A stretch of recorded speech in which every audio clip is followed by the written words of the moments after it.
I'm Chris Sprowls, and I represent House District 65, which is in Pinellas County, Florida. I also have the privilege of being the Speaker of the Florida House of Representatives. And in that capacity, I want to welcome you on behalf of the Florida House to the first ever virtual DD Day at the Florida Capitol. I really regret that we're missing the excitement of doing this event in person, because we always look forward to seeing you at the Capitol and hearing from you in your own words. Hopefully we'll be able to be back to normal, and we'll see you up here in Tallahassee next year. In the meantime, I want to encourage you to keep speaking up and letting your elected representatives in the House and Senate know who you are and what you feel our legislative priorities should be. It's the only way for us to know how best to serve you. I also want to applaud all of you for taking the time to participate even though you can't be together in person. This is just another great example of how we all confront challenges and make a difference in our community. Thank you again for all you do, and I look forward to welcoming you to the Florida Capitol again next year. Good morning. Welcome to Developmental Disabilities Awareness Day, hosted for the very first time virtually. I'm Valerie Breen, Executive Director of the Florida Developmental Disabilities Council. I am so pleased you all could join us today. Although we are not personally together in the Capitol courtyard, as we usually are, our goals for this DD Day remain the same: to bring together hundreds of individuals and family members who are seeking to advocate for Floridians with developmental disabilities. We want to ensure that, regardless of the pandemic, you still have opportunity to gather and discuss critical issues that affect you. For nearly 15 years, we gathered in person at the Florida Capitol in Tallahassee during legislative session. We were 500 people strong in one large group at the Capitol, keeping the needs of the DD community top of mind among legislators. A sight to behold for many when you look down into the courtyard. However, this year the COVID pandemic has forced us to rethink our awareness event. With the Capitol closed to visitors and the health risks from the coronavirus still a concern, the Council decided the best and safest way to commemorate DD Day in 2021 was to transform it from a large, in-person gathering to a fully virtual event while still trying to keep the day's experiences as familiar as possible. Believe it or not, nearly 1,000 people have joined us today through their computers.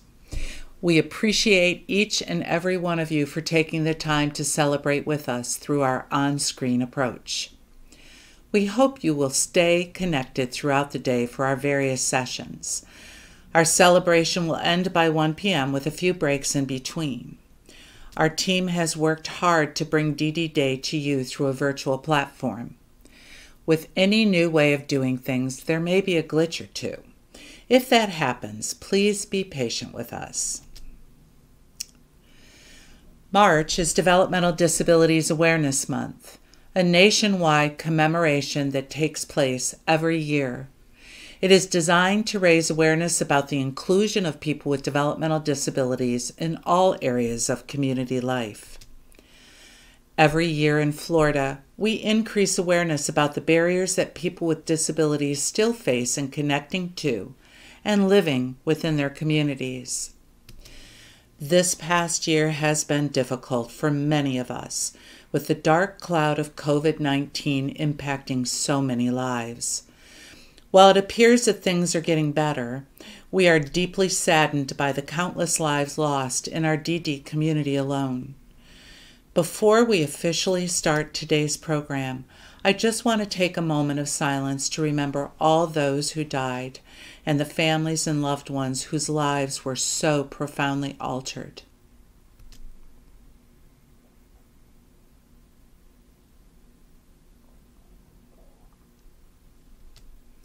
Thank you.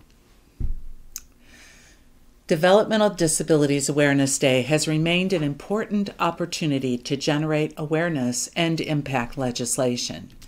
DD Day also gives us an opportunity to recognize the incredible work being done in our communities by empowered individuals such as you. There are many pieces of important legislation that impact our community. Last year, we all worked hard to save the iBudget waiver when the Florida legislature was looking to cut the program. We were certainly successful in working together as a community.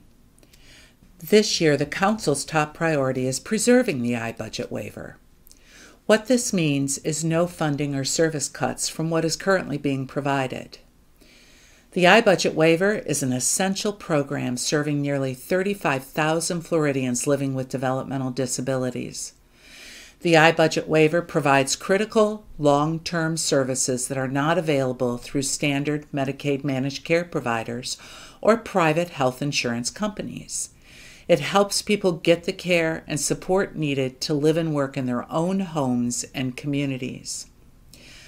What is most critical is that it is the only program that prevents a person from having to live in an institution to get the care that they need. Our legislature must understand the iBudget waiver's critical importance to the citizens of Florida living with developmental disabilities and their families. In addition, there are other issues in legislation we're following and supporting that are important to our DD community, including supported decision-making, which is one alternative to guardianship. Supported decision-making allows people with disabilities to make their own decisions with the support of people they trust. Last night, during the Council's virtual dinner with 100 invited guests, we delivered our 12th annual Idealio Valdez Leadership and Advocacy Award. This award is the state's top honor, recognizing an individual with a developmental disability.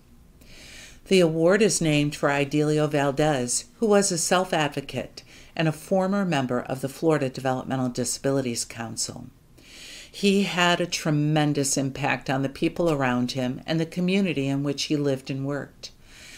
Idealio's life journey included many ups and downs, but he always stayed the course to self-realization, commitment to service, and dedication to the things that were most valued by him. Throughout his life, he was very active as an advocate, challenging the status quo while believing in building lasting partnerships.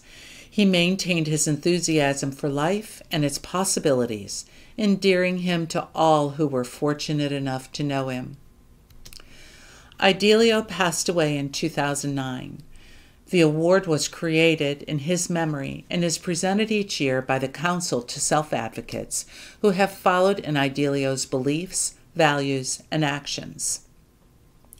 This year, for the very first time, we presented our 2021 Idealio Award to two incredible self-advocates, Arizona Jenkins and Magnoli. Arizona Jenkins is from Tampa, where he is president of the New Horizons Support Group for People with Disabilities. He is very involved with the Florida Center for Inclusive Communities at the University of South Florida, serves on the board of the Mayor's Alliance for Persons with Disabilities, and mentors youth through the Hillsborough County school system. Arizona is also a board member and fellow through Florida SAND, and is engaged with many other local and state organizations. He is very outspoken in advocating for self-determination and honoring the rights of individuals.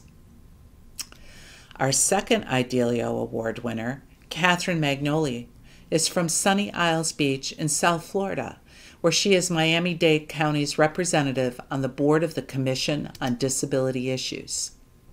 Catherine, who's also known as Kat, serves as liaison for the Miami Inclusion Alliance, where she encourages awareness about the problems of sexual assault and abuse of people with disabilities. Kat is the author of a children's book and has produced and co-hosted a weekly radio show.